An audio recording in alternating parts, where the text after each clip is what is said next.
adik-adik, sekarang kita membahas bab 16. Soal-soal bab 16. Kita mulai dari soal nomor 1. Istilah tirepsi untuk pertama kali dikemukakan oleh A. Winston Churchill, B. Joseph Stalin, C. Woodrow Wilson, D. Adolf Hitler, E. Lenin. Nah, sekarang kita bahas. Tirepsi ini adalah sebuah julukan untuk negara Uni Soviet. Namun, tokoh ini mengatakan bahwa antara Eropa Barat dan Eropa Timur dibatasi suatu garis yang namanya tirepsi. Seakan-akan ada tirepsi. Blok Barat yang kapitalis di Eropa Barat dan Eropa Timur yang komunis. Seakan dibatasi oleh tirepsi. Dan julukan untuk negara tirepsi adalah Uni Soviet. Nah, istilah itu pertama kali dikemukakan oleh siapa? Beliau adalah Perdana Menteri Inggris, yaitu Winston Churchill. Ini Perdana Menteri Inggris. Ini ya. Pasca konferensi Yalta ini ya. Oke, jadi nomor 1 jawabnya A. Nomor 2. Bantuan Amerika Serikat yang diberikan kepada Yunani dan Turki untuk membentuk invasi komunis adalah A. Marshall Plan, B. Mutual Security Act atau MSA, C. Doktrin Truman, D. NATO, E. Molotov Plan. Nah, ini yang menjadi kata kunci adalah bantuan Amerika untuk Yunani dan Turki agar tidak jatuh ke tangan komunis. Beda dengan bantuan Amerika untuk negara-negara Eropa Barat agar tidak jatuh ke tangan komunis. Kalau bantuan Amerika Serikat untuk Eropa Barat agar tidak jatuh ke tangan komunis adalah Marshall Plan. Sementara bantuan Amerika Serikat untuk Yunani dan Turki agar tidak jatuh ke tangan komunis adalah Doktrin Truman. Sementara MSA atau Mutual Security Act ini bantuan Amerika untuk negara-negara berkembang agar tidak jatuh ke tangan Turki. Indonesia pada saat Kabinet Sukiman hampir mendapatkan bantuan ini, namun dimosi DPR atau parlemen sehingga Kabinet Sukiman jatuh. NATO adalah Fakta Pertahanan Atlantik Utara miliknya Blok Amerika Serikat.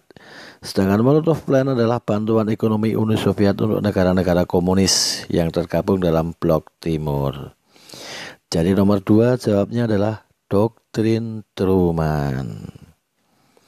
Oke, lanjut nomor 3. Negara-negara berikut merupakan negara pemenang Perang Dunia Kedua, kecuali kata kunci Perang Dunia Kedua dimenangkan negara sekutu. Nah, negara sekutu itu mana saja? Ini Amerika Serikat, Prancis, Inggris, dan Uni Soviet.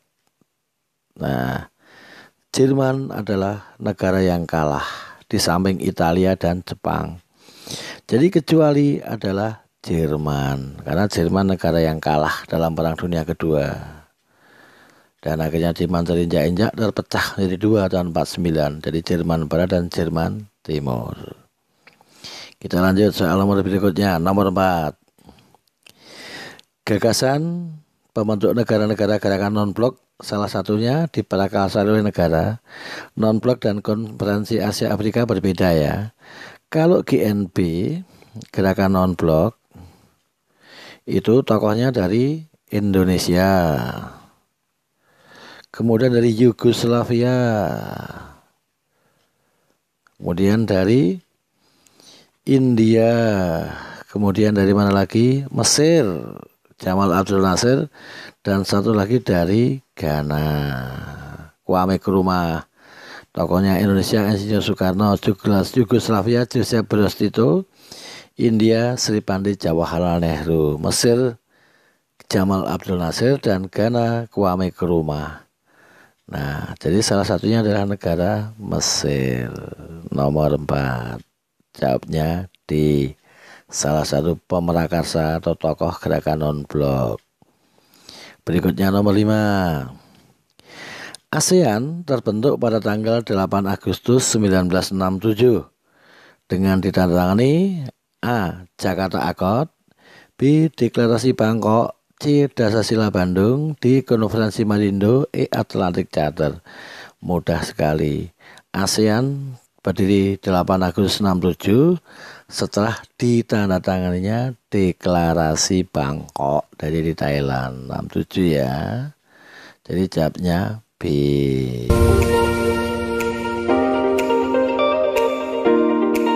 Oke, berikutnya soal nomor 6. Dibakarnya Masjid Al-Aqsa pada tanggal 21 Agustus 1969 memicu lahirnya A. Liga Arab, B. Organisasi Konferensi Islam, C. Islam Radikal, D. Solidaritas Arab, E. Pan-Islamisme. Ini dibakarnya Masjid Al-Aqsa. Masjid Al-Aqsa itu dulu sempat menjadi kiblat Muslim ketika Ka'bah diduduki orang-orang kafir atau Baitul Maqdis ini ya. Nah, tanggal 21 Agustus 69 Masjid Al-Aqsa ini pernah dibakar oleh orang Yahudi yang konon bernama ini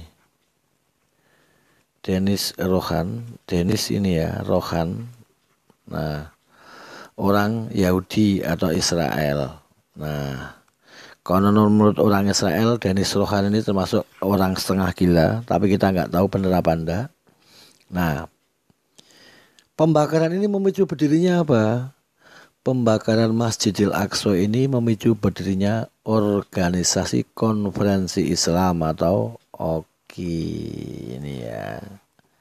Jadi jawabnya adalah B. Ya guys. Lanjut nomor 7.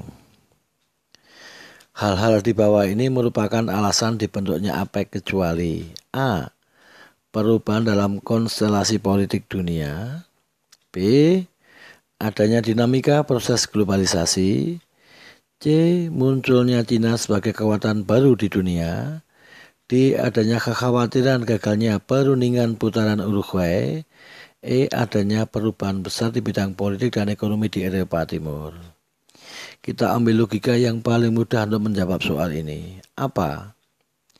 Cina ini adalah salah satu anggota APEC, Asia Pacific Economic Cooperation. APEC ini penggabungan negara industri maju dan berkembang dan digagas oleh Robert Hawke atau Bob Hawke, Perdana Menteri Australia. Jadi yang tidak mungkin atau kecuali adalah munculnya Cina ini. Kita tidak khawatir dengan munculnya Cina yang berlebihan sehingga membentuk organisasi. Bahkan Cina kita rangkul untuk diajak kerjasama ekonomi. Jadi jawabnya adalah C. Munculnya Cina sebagai kekuatan baru di dunia. Ini bukan latar belakang berdirinya gerakan atau organisasi APEC, Asia Pacific Economic Cooperation. Lanjut nomor 8. Uni Soviet terbentuk tahun 1923 yang terdiri dari titik-titik negara bagian. A10, B5, C15, D20, E25. Uni Soviet ini terbentuk 1923 oleh tokoh yang bernama Vladimir Ilyich Lenin. Nah, yang bapak revolusi Rusia ya ini ya, Lenin ini. Nah, Uni Soviet terdiri dari 15 negara bagian dengan negara bagian terbesar adalah Rusia dan sekaligus ibu kotanya sama yaitu Moskow. Jadi 15 negara bagian. Dan Uni Soviet ini bubar tahun 1991. Negara-negara bagian berdiri sendiri-sendiri. Jadi nomor 8 jawabnya C. 9. Salah satu pembaruan di bidang ekonomi yang justru memicu bubarnya Uni Soviet adalah A. Glasnost, B. Demokratisasi, C. Perestroika, D. Keterbukaan, E. Transparansi. Program ini dikemukakan oleh Mikhail Gorbachev ya. Kemudian gerakan ini justru malah membubarkan Uni Soviet tahun 1991. Gerakan yang merupakan gerakan pembaruan di bidang ekonomi adalah perestroika atau restrukturisasi ini. Jadi restrukturisasi perestroika ini. Jadi jawabnya adalah C.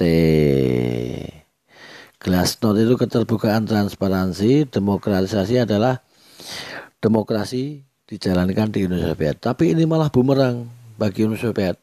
Setelah program ini Uni Soviet bubar. Diawali dari 3 republik Baltik, yaitu Estonia, Lithuania, dan Latvia. Oke. Jadi nomor 9 jawabnya C. Perestroika, restrukturisasi di bidang ekonomi. 10. Negara-negara di bawah ini yang tergabung dalam negara Yugoslavia pimpinan Joseph Broz itu adalah Ukraina A, B. Rusia, C. Latvia, D. Montenegro, E. Georgia. Jawaban. Kalau Anda hafal, Ukraina ini bekas Uni Soviet, Rusia sama, Latvia sama, Georgia sama.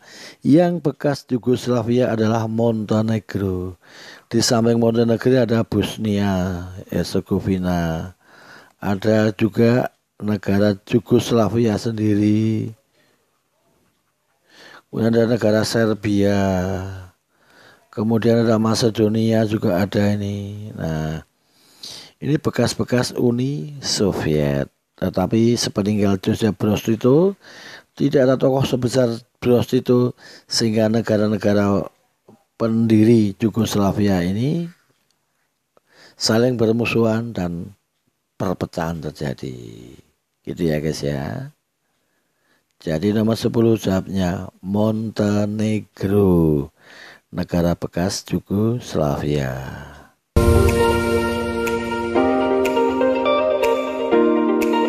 Nomor 11. Gagasan penyelenggaraan Konferensi Asia Afrika atau KAA muncul dalam Konferensi Kolombo pada tanggal 28 April sampai 2 Maret 1954 di Kolombo, Sri Lanka. Yang dihadiri oleh 1. Muhammad Nasir dari Indonesia, 2. Pandit Jawaharlal Nehru dari India, 3. Muhammad Ali Jinnah dari Sri Lanka, 4. UNU dari Burma. Nah, 1. Muhammad Nasir dari Indonesia. Ini salah. Indonesia itu tokohnya Ali Sastro Amijoyo ya. Ali Sastro. Jadi nomor 1 salah. Kalau 1 salah 3 menjadi salah. Muhammad Ali Jinnah ini bukan dari Sri Lanka tapi dari Pakistan. Jadi 1 salah. 2. Pandit Jawaharlal Nehru betul dari India dan UNU dari Burma. 2, 4. Jadi jawabnya adalah C. Nah, jadi tokohnya Ali Sastro Amijoyo dari Indonesia, Pandit Jawaharlal Nehru dari India, Muhammad Ali Jinnah dari Pakistan, UNU dari Burma, dan Sir John Kotelawala dari Sri Lanka. Itu tokoh-tokoh Konferensi Asia Afrika. Kita lanjut nomor 12. Berdasarkan kesepakatan Tokyo tahun 1995, APEC merupakan forum kerjasama ekonomi negara-negara di Asia Pasifik yang menyepakati 1. Menciptakan sistem perdagangan bebas di Asia Pasifik, 2. Membebaskan tarif dan biaya masuk untuk barang-barang primer, 3. Membangun kawasan ekonomi inklusif di Asia Pasifik, 4. Kebebasan melakukan investasi dan kebijakan fiskal. Nah, dari kesemua jawaban ini boleh dikatakan semuanya benar. Jadi kesepakatan Tokyo, APEC menciptakan sistem perdagangan bebas di Asia Pasifik betul. Kemudian membebaskan tarif dan biaya masuk untuk barang primer. 3. Membangun kawasan ekonomi inklusif di Asia Pasifik betul. Dan 4. Kebebasan melakukan investasi dan kebijakan fiskal betul. Jadi jawabnya lanjut. Perhimpunan Bangsa-Bangsa Asia Tenggara atau ASEAN, keanggotaannya bersifat terbuka bagi negara atau bangsa di wilayah Asia Tenggara. Pernyataannya benar. Nah, sekarang sebab atau alasannya. ASEAN merupakan organisasi kerjasama negara-negara Asia Tenggara dalam bidang militer, ekonomi, sosial, kebudayaan, pendidikan, dan pembangunan. Ini kelihatan benar, namun ada yang salah. Militer. ASEAN tidak bekerja sama dalam bidang militer. Jadi alasan salah. Jadi benar pernyataannya, alasannya salah. Jawabnya adalah C. Lanjut nomor 14. Perang Teluk 1 dan 2 yang dilancarkan Amerika Serikat dan sekutunya memiliki tujuan yang sama. Benar atau salah pernyataannya? Perang Teluk sampai 3 kali. Teluk pertama ini tidak dilancarkan Amerika. Teluk pertama ini adalah antara Irak dan Iran. Ini tahun 1980 sampai 1988. Dari sini sudah salah. Ini kedua dan tiga memang dilancarkan Amerika dan sekutunya. Tapi yang pertama bukan Amerika dan sekutunya. Pernyataan salah. Sebab pemerintah Irak di bawah Saddam Hussein menyerang kepentingan Amerika Serikat dan sekutu di wilayah Timur Tengah. Ini benar. Terutama di Kuwait perang Teluk kedua ini. Nah, jadi pernyataan salah, alasan benar. Jadi jawabnya di nomor 14 itu ya. Pemerintah Irak di bawah Saddam Hussein menyerang kepentingan Amerika Serikat dan sekutu di wilayah Timur Tengah, itu terutama di perang Teluk II. Irak menduduki Kuwait. Kita lanjut soal nomor 15. Aung San Suu Kyi adalah aktivis wanita Myanmar yang memperjuangkan 1. Demokrasi, 2. Sosialisme, 3. Asasi manusia, 4. Militerisme. Aung San Suu Kyi ini sering disebut tokoh pro-demokrasi. Nah, dia lulusan Inggris dan konon suaminya berkebangsaan Inggris ini ya. Nah, maka Aung San Suu Kyi pro-demokrasi, maka dia memperjuangkan demokrasi. 1 benar, sosialisme salah. Hak asasi manusia betul. Nah, 1 dan 3 jawabnya adalah B. Nomor 15 jawabnya B. Gitu ya adik-adik ya.